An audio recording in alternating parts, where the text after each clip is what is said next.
Parul university के placements का कोई रिप्लेसमेंट नहीं, इसलिए टॉप कंपनीज की फर्स्ट चॉइस। आप तो समझ ही गए होंगे। Join Parul university, Vadodara, Gujarat.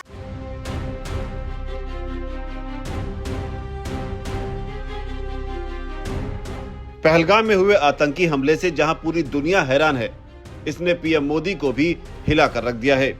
इन सब के बीच चर्चा आतंकवादी और पीड़ित महिला के संवाद की सबसे ज्यादा हो रही है, जिसमें आतंकी ने महिला से कहा कि मोदी से कह देना। अब मोदी तक आतंकवादी का ये संदेश पहुंच चुका है। शायद इस संदेश का ही असर है कि पीएम मोदी ने अपने सऊदी दौरे को बीच में ही रद्द कर दिया और अभी अभी भारत में कदम रख दिया है।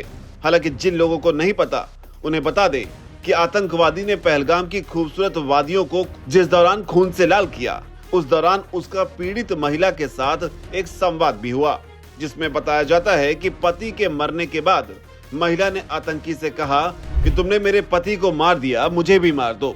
इस पर आतंकी ने कहा नहीं मारूंगा। इसके बाद महिला ने आतंकी से पूछा क्यों। जवाब में आतंकवादी ने कहा अपनी सरकार से जाकर कह देना, इसलिए मैं तुम्हें छोड़ रहा हूँ। और ये कहते हुए आतंकवादी ने महिला को नहीं मारा। लेकिन अब ये संदेश शायद प्रधानमंत्री मोदी तक पहुंच चुका है और यही वजह है कि भारत पहुंचते ही पीएम मोदी ने सबसे पहले एयरपोर्ट पर ही बैठक बुलाई। इस बैठक की तस्वीर भी सामने आई है, जो ये इशारा देती है कि शायद प्रधानमंत्री मोदी किसी बड़े एक्शन की तैयारी में है।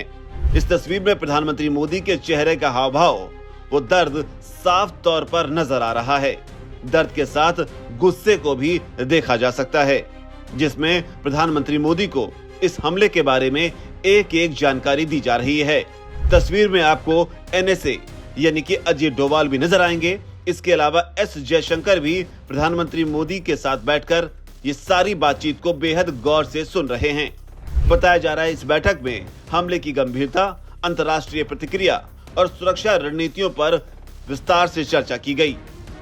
इस जानकारी के लिए आपको बता दें कि जो सूत्रों के हवाले से खबर मिली है, उसके मुताबिक प्रधानमंत्री मोदी ने कल सऊदी अरब के क्राउन प्रिंस मोहम्मद बिन सलमान के साथ भी बैठक की और इस बैठक के बाद ही उन्होंने तुरंत भारत लौटने का फैसला किया।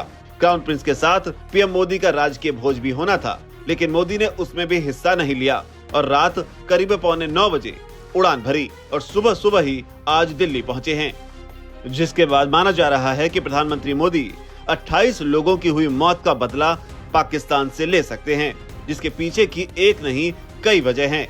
सबसे पहले ये वजह जानिए, जिसमें बताया जा रहा है कि पाकिस्तानी आर्मी चीफ के इशारे पर ही पहलगाम में इस आतंकी घटना को अंजाम दिया गया। बताया जा रहा है कि जिस तरह से पाकिस्तानी आर्मी चीफ ने कश्मीर को गले की नस बताया था और हिंदुओं के खिलाफ उकसाया था, पहलगाम में इसी का असर दिखा है। हालांकि इस पूरी घटना का अब प्रधानमंत्री पर क्या असर होगा और इस असर का क्या रिएक्शन होगा, उसका इंतजार है। पल पल की अपडेट दैनिक जागरण आप तक पहुंचा रहा है। आपका इस खबर पर जो भी कहना हो, नीचे आकर कमेंट सेक्शन में उसे आप जरूर लिखें। धन्यवाद।